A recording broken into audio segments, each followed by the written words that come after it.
ट्रेकिंगची खरी मजा ही गडाच्या वर जाऊन ज्या वास्तू जुन्या आहे ती बघण्यात तर आहेच, पण त्याहीपेक्षा जास्त मजा म्हणजे हे जे ट्रेकिंग करतानाचा जो ॲडव्हेंचर आहे आणि जी अनुभूती आहे ती घेण्यात ही ट्रेकिंगची खरी मजा आहे, जे आता आमचे पार्टनर SK घेत आहेत.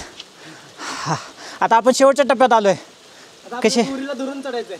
अजून एक मोठा टप्पा आहे. Right right right right right right yes तो पण आपण दाखवण्याचा प्रयत्न. येस.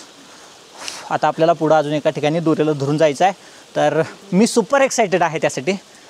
मला तर वानरलिंगी पण करायचं आहे, पण जसं की आपल्याला गाईडने सांगितलं आता या महिन्यात वानरलिंगी बंद आहे. त्यासाठी आम्ही सेपरेट दोघंच, मी आणि SK सेपरेट येणार आहे. त्याचाही सेपरेट आपण ब्लॉग करू. चला तोपर्यंत आपण हा जीवदान एन्जॉय करू. पायी शपथ. थांबा मी पलीकडे फक्त एकदा टर्न मारून दाखवतो तुम्हाला. हे बघा. वाव. 100% एकदा धुकं क्लिअर झाल्यानंतर एकदा दाखवणार आहे मी. हे धुकं क्लिअर झाल्याशिवाय इथनं जातच नाही.